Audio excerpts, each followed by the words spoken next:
exceptional photographer, takes a lot of pictures for him. Carrie is your wife, I understand, that has Alzheimer's and suffers from dementia. And he's going to talk to us tonight about that and some really great points. It's unfortunate that it's impacted his life the way that it has, but if he can share with us, then maybe we can all learn something from it and how to work with those kind of patients and stuff better. So, Carrie? Okay. Have that. Thank you. Thank you. I have some handouts here. Did everybody get one? Copies some more if you'd like. How many don't have one of these? I've got a couple copies here. But anyway, like Scott says, I'm with Chelan County 1. I've been there in the support division for 10 years as a photographer. On the personal side, as Scott said, my wife has Alzheimer's. She's in the late stage at this point, and for the last 5 years, it's been quite a journey, and it's still a journey. But I placed her in an adult family home 2 years ago, and after that, are you running, Jimmy? Yes. Okay. After that, I started learning about this disease, and that my granddaughter, that I didn't know I had, found out, sent me a book on learning to speak Alzheimer's. And reading that, I got to thinking, wow, there's a lot of things I did wrong, I could have done better. And so out of the learning, and I'm still learning, came a passion to reach out and help caregivers, be it a family member or in an institution, adult family home, or bigger center, and you guys, because I've seen a need for that, because dementia is a broad thing. And if you go out on cardiac, you pretty much know what to do. If you go out on a diabetic, you know what to do. Well, what do you do when you get a call and it's dementia? It's a whole different ballgame. So anyway, what is dementia? Dementia is just a big umbrella. And if you think of it, if I say I have cancer, that's just an umbrella. It's not until you get down to, okay, I've got a colon cancer, I've got prostate cancer, lung cancer, or whatever, that you actually have the disease. In the same way with dementia. Dementia is just a big umbrella. Underneath that umbrella, you have 80 to 90 different dementias. The most common is Alzheimer's disease, which my wife has. There's early onset and there's normal onset. The early onset is 65 and younger. Normal onset is 65 and above. So how many EMTs do we have tonight? Yeah, a lot of you. And how many of you also work for one of the ambulance companies? There's a few of you, yeah. And how often do you think you're running into cases with dementia? Quite frequently. Pardon? Quite frequently. Quite frequently, yeah. Last I heard, they are now saying that 1 in 9 people 65 years old has Alzheimer's. And that's only going to get worse as time goes on, because we're just coming into the baby boomers. So it's really bad. Alzheimer's, dementia means the term at least 2 parts of the brain are dying. It can't be 1, it has to be at least 2, and it can be 3. And what's happening is that brain is actually dying. Parts of it aren't working anymore, and there's different theories on why, plaques, proteins, and that, but it's just not working. Like I say, Alzheimer's is the most common one that you're going to run into. Alzheimer's affects basically at the start the memory and also speech. They can't find words. They're losing words. They can't come up with the word. You'll run into people that, it's one of those things, it's on paper and it's a whole bunch of them in a string, and then there's a dot at the end. They can't find the word sentence. Something you put in and you turn it so you can open something. They lost the word key. But they can work around and try to explain to you what it is. There's vascular dementia or multi-impact dementia. That's basically mini strokes and that sort of thing, where it just kind of picks away at the brain and the brain dies that way. The second most common one now is Lewy body dementia, and it's a whole different ballgame, because with Lewy body, Alzheimer's affects different parts of the brain. Lewy body is more of the cortex of the brain. These are the people that are going to be falling. You'll go out on fall, fall, fall, and then they'll stop for a while, and then you'll go back, fall, fall, fall. They also have horrific hallucinations, and looking back on it now, I just started learning more about Lewy body because I do 2 support groups, and one of the gals that started coming, her husband has Lewy body, so I thought, well, I better learn about this. And looking back now, I think my wife started out with hallucinations because with Lewy body, because of the horrific hallucinations she was having. They also have the problem with their brain tricks them. They'll take different parts of different memories and put them together, and it'll become their reality. You may go out on a call, and the person says, well, that caregiver there, they rape me every night. Well, no. The caregiver was just trying to do a normal cleanup and that, but the person interpreted it as raping, and you cannot reason or convince them that that isn't happening. So that's another part of Lewy body. Frontal temporal lobe dementia, that's up here in the front, and we'll get into a little bit more of that. Parkinson's also falls in there. There's other 80 years or more, you have your drug alcohol related dementias. So let's do a little brain tour. Put your hands up like this, your frontal lobe. This is your executive control center. This makes you who you are. This is where you make your decisions and look at the consequences, where you can see it from another person's point of view. It's where your behavior is, and it's where it's your filter. It says, okay, I don't want to say that in front of these people, or, you know, I better not tell that police officer to go take a flying leap because I may be having to call somebody to come bail me out. So that's the function of the frontal lobe. Behind the frontal lobe, if you pull your hand back in here, that is where your impulses are. Your impulses to eat, your impulse to drink, your impulse to have sex, to go to the bathroom, and all your impulses are there. And your impulse to do or say whatever you want. Well, what controls that's your frontal temporal, because, oh, I better not say that in front of these people.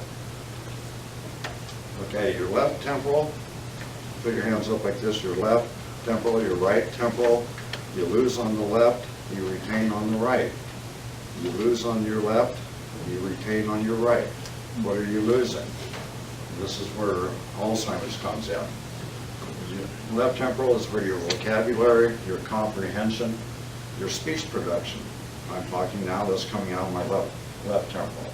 And that's where you form your sentences. What you retain is on your right temporal. It'll stay intact a whole lot longer. You have your social chit chat. Oh, well, how are you today? It's pretty nice out today, a little bit warmer. So if you're talking with somebody, if you're staying on the social chit chat level, you're going to think you're getting good information when actually you aren't. This is when you get down to deeper, you know. You have your rhythm, you have your music, you have your ugly words, your racial slurs, and your swear words. And those come out in people in late stage. I've seen my wife, she's come out with some words that she had never said before because her her left side's gone. She's still got her right side. There's a lady up there in the house that my wife's in, and she never talks at all. She whistles a lot and just kind of babbles. And one day, I guess the homeowner did something and upset her a little bit, and she says she dropped the F-bomb on me. You know? And this is a lady who'd been going to church all her life. You know, so she had that over here in her right side. The back of the brain, that's where your sight is. And I don't know, your waves go in and they're turned upside down, whatever it does. Anyway, this is your sight. So hold your arms out like this. And look straight ahead. Yeah. You too. And wiggle your fingers. Wiggle your fingers. Wiggle your fingers. The younger people, you can see your fingers wiggling. So as you age, your brain starts to slow down. And I'm about here. In your late 70s, early 80s, about 45 degrees. Don't shoot. And that's normal vision, because as the brain is slowing down and dying, or not dying, but slowing down, it starts ignoring the peripheral information, because the good stuff is right in front. That's what it's going to focus on. Well, now pull your hands into about a foot, like that. That is the vision of a mid-stage dementia person. That's all they have. If you hold your hands up like this, make little circles, that is the mid-stage field of vision. I've been on fires with people who might have mid-stage. Are they in your camp? Maybe. Maybe. Right over there in the corner. And most of your dementias and Alzheimer's are not diagnosed until mid-stage. And so these are the people you might encounter. I used to say run into, but now I say encounter. At a car accident, or they ran over somebody on a bike, or they ran into a person with the car. They thought they looked. I know I'm looking further now, making sure, after I learned this. They think they looked, but no, they didn't. Bam, T-bone. They got T-boned, or they T-boned somebody because they didn't see them. And that's only at mid-stage. Now, take and just use one down to a monocular. By late-stage Alzheimer's, that is your field of vision. Because at that point, the brain is so dead that it just says, this is too much information. If you hold your fingers out like this, close one eye, and then bounce back and forth through your two eyes, close one, open the other, see how it's bouncing back and forth. The brain just says, that's too confusing. So we're just going to shut one side down. And so they only have that one, excuse me.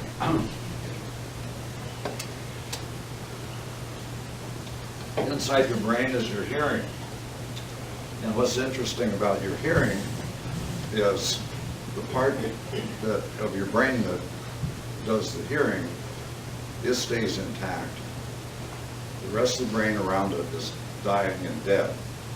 And so they can still hear, but they can't understand. They can't comprehend what they're hearing.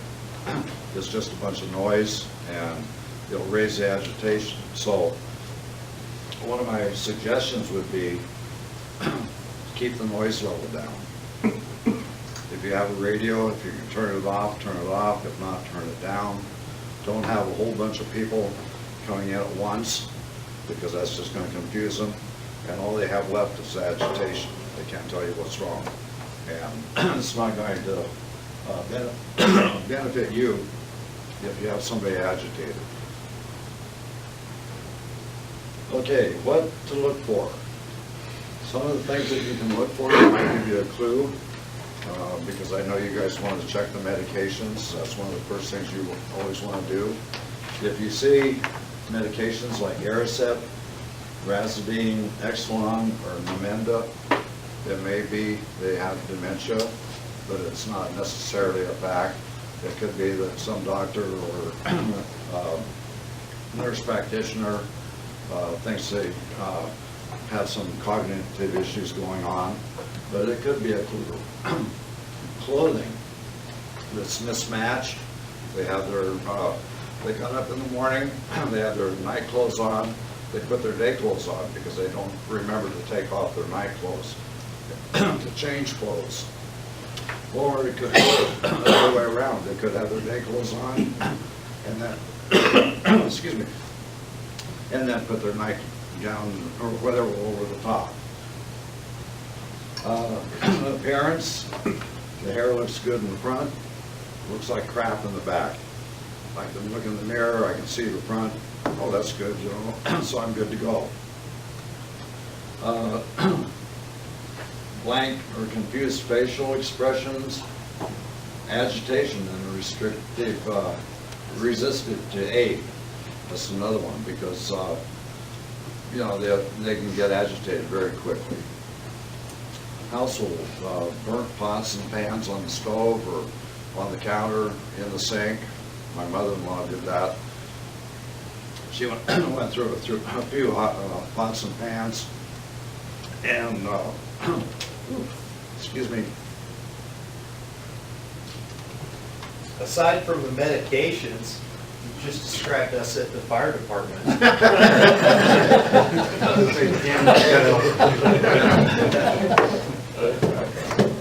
My mother-in-law always put a few pots and pans and tea kettles. Pets that aren't taken care of. Things or items in strange places. My wife, when she was still at home, one day I went into the bathroom, the main bathroom, and the toilet paper was gone and the little holder for the toilet paper. So I looked in all the normal places and couldn't find it, so I went down and bought a new holder, put it and got it all fixed back up. Next day I found the toilet paper and the holder behind some pictures on the coffee table in the living room.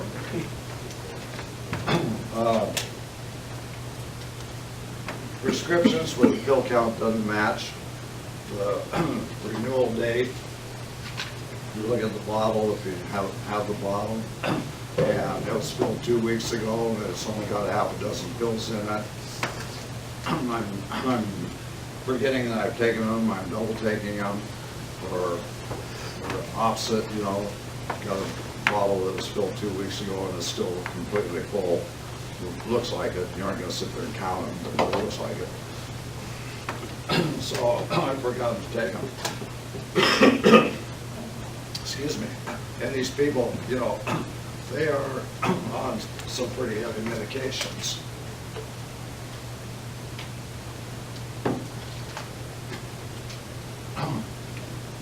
Okay, ways we communicate as humans, what we see, you want to use good visuals, so that's why you want to get line of sight, get in their field of vision.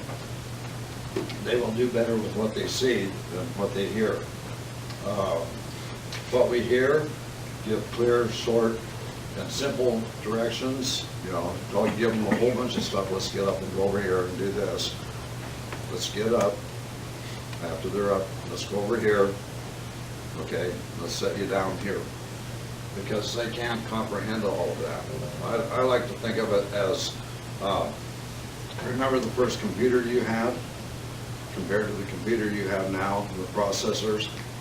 They're working with an old processor.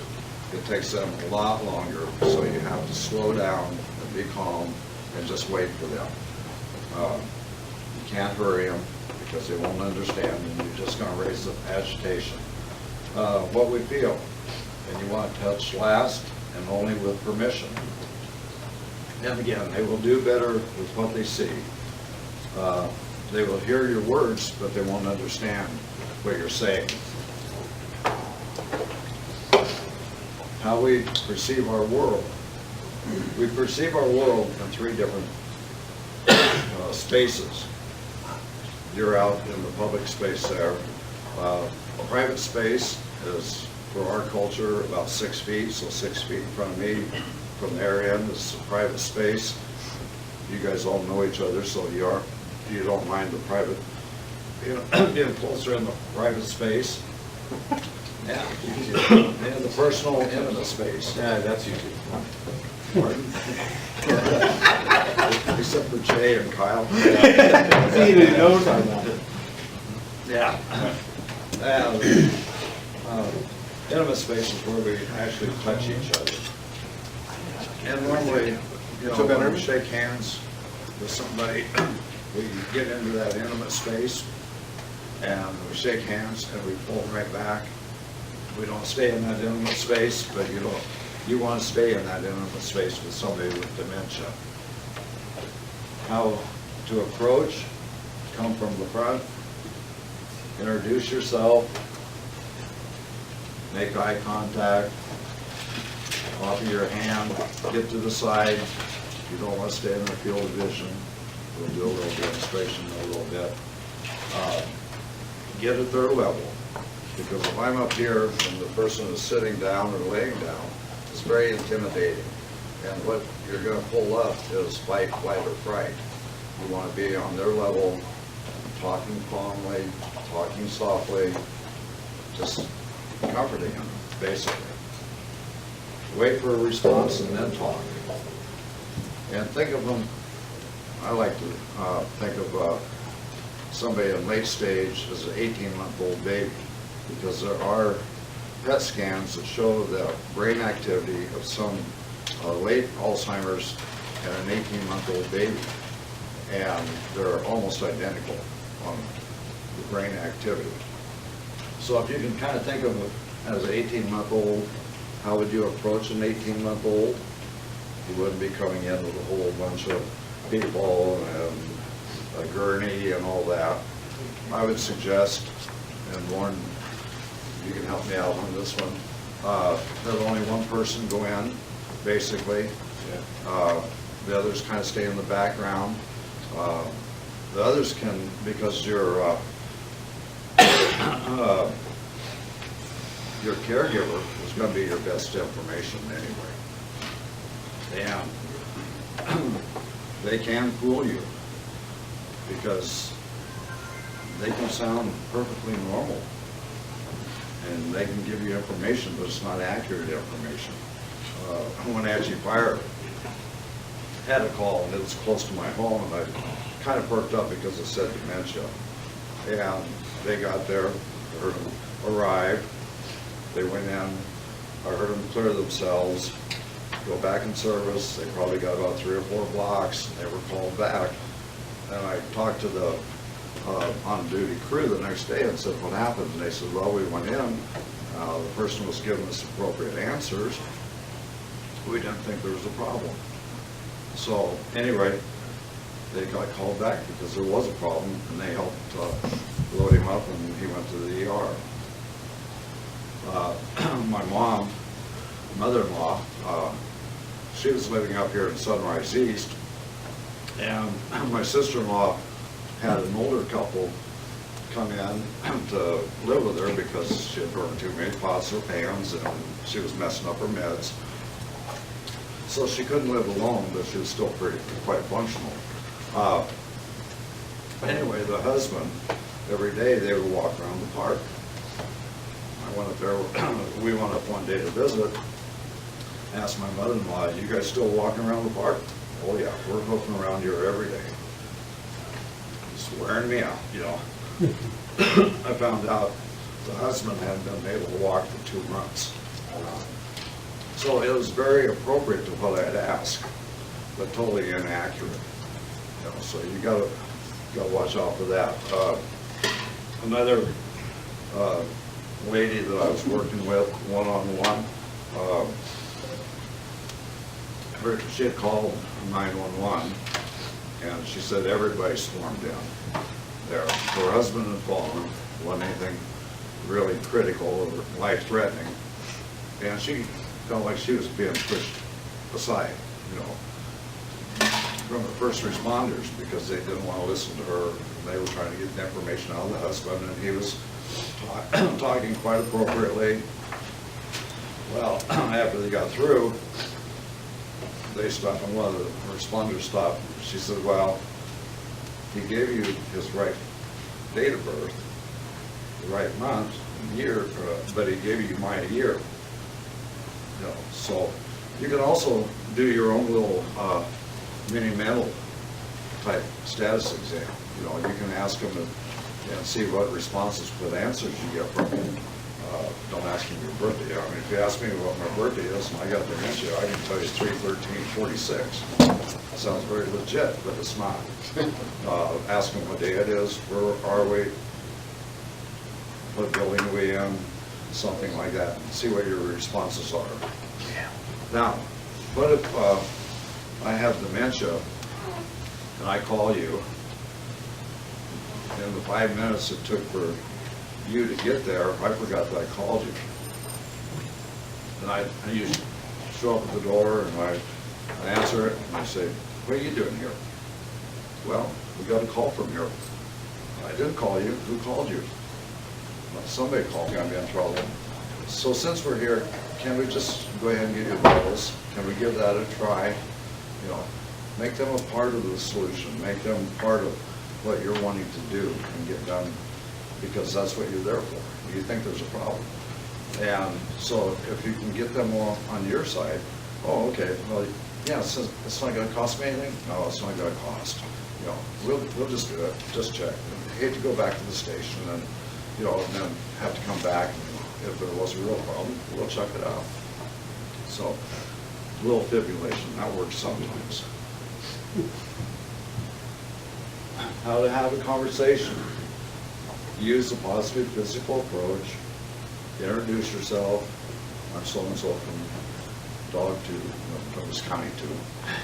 They probably wouldn't understand dog 2 like we do. Repeat some of their words.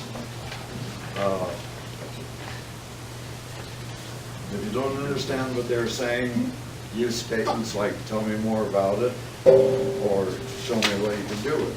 If they're in the earlier stages, they may be able to demonstrate, tell you, show you a little bit what they're talking about. Don't argue, you aren't going to win, especially in late stage. Don't try to reason, because they don't have reasoning anymore. Okay, and we went that one. Give you inappropriate, inaccurate answers. Getting a person to do something. We kind of went through that. Use phrases, can you help me? Or can we give it a try? Break tasks down into simple steps. Lean forward. Reach back, sit down. One thing with Lewy body also is, if it is Lewy body, they will do better if they don't have to think about it. You come up to them and say, well, how about if we get up and go over here? You know, that takes thought. You know, if you just approach them where they do a natural movement, you know, you just say, go over to them, oh, well, let's go over here. You know, they don't have to think about it. It's just a natural reaction. They'll get up and move for you. Use words, gestures, and gestures to demonstrate and demonstrate. If they're in the later stages, you want to get it, listen to their heart or lungs. Don't just go up and start unbuttoning stuff. Show them what you're going to do, you know, and get them to help if they can. But make sure they know what you're going to do to them, because if you just come up and start doing it, you're going to get fight, flight, or fright again. Keep questions singular and simple. Don't ask a whole bunch of questions, just one at a time, very simple questions. I do that with my wife, you know, when I'm talking to her. I don't string a whole bunch of words together, I just, you know, short and simple. Be aware of how you may be cueing them with your head and body. Because if you go up there, and again, they don't understand, but they can see, they use their visual. And if you go up to somebody and say, oh, have you eaten today? They don't know what you said. They can't comprehend that. But they can see your head moving. So the answer must be yes. You hurting somewhere? You hurting somewhere? No. No, I'm fine. Don't forget the caregiver. Again, they will probably be your best source of information. They also may be more of your primary person that you're there for. It may be the caregiver has been doing this for weeks, months, years. They are totally worn out. The person didn't really do anything more than what they've been doing, but that it's just that one last straw that I can't take it. They need help. Call 911, you get there, and most of the time, I would say, on a dementia or patient, it's not gonna be a life or death thing. You can take your time, do your assessment. You know, if it is a life and death thing, then do your normal thing as best you can. But most of the time, it's not going to be. But the caregiver, they need help. And there are resources out there. They may not have thought of where they are or know where they are or have time to even get there, because so many times all the family, friends, and support have gone bye-bye. They aren't there anymore. They're all by themselves and doing the best they can.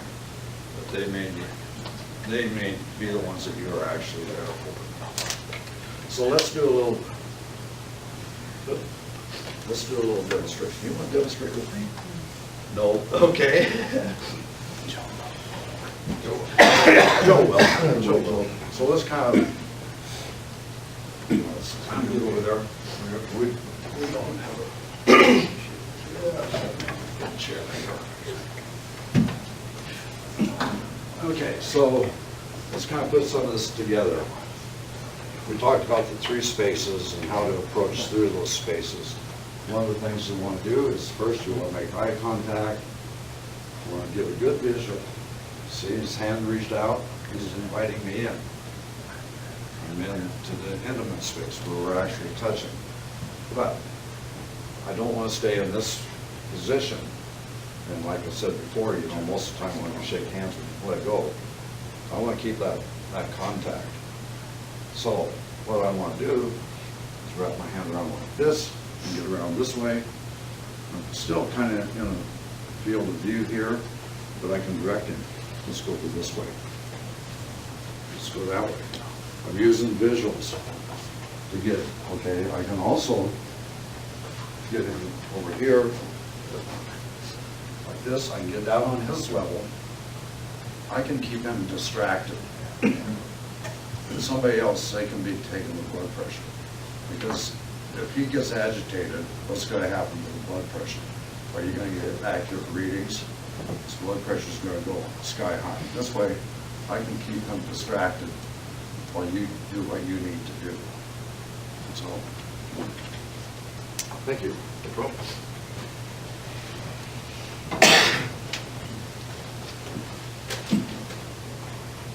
So, I hope that was helpful. Is there anything else that you guys, any questions or comments? Mr. Orwood, just kind of toss a couple things in there. Is not only in dementia, but any type of high critical stress situation, that's almost a good thing to fall back is to treat it the same way.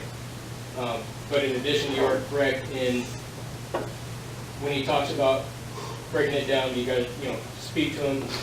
Next is your eye contact and guiding them by visual cues and then touch. The more cities that come out, especially like sports science, we learn in 3 different ways. You're either auditory, you're visual, or you're kinetic. Most people have a combination. It's usually more visual audio. Some are visual kinetic. But what they find is when, let's say, I come up to Joe, I start talking to him, I'm trying to give him commands. If I'm constantly doing this and I'm telling him what to do, it might screw with his learning ability or how he perceives it. So if you, as you're saying, break it down, hey Joe, point where you want to go, state it. You're going to go over there. Yeah. Because you constantly, or if you're doing it where you're doing both, it throws off their learning process. Yeah. Yeah. And go ahead. Also, with that technique, you got some caregiver over here that's screaming. You want to get that person out of that agitated state, and so you can direct them and get them away from it. I know with my wife, she can get agitated, just bam, like that. middle son and his wife and little daughter came over, and she was a year old. And my wife didn't have really any speech left, and this was a year ago. And the son was holding the baby up to my wife, and my wife was there. Oh, how cute, what a cute little baby. And I mean, she was talking a little bit, and the baby squealed, and all of a sudden, just bam. If you don't stop that, you aren't gonna live to see another day. Yeah. And there's been a few times up there when she's eating and there's more people, and I can see her agitation going up. The best thing I can do, even if she isn't through eating, is we get up, we walk down the hall, get her out of the situation, and then turn around and come back. Let her calm down a little bit. If that doesn't work, we just go somewhere else when she doesn't finish eating. I'd rather have her not finish a meal than be totally agitated.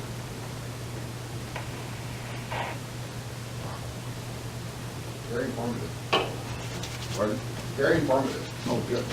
Anybody else have any questions? That's good. Unfortunately, I missed the first little tidbit, but probably good details in there. Okay. Well, thank you. Thank you.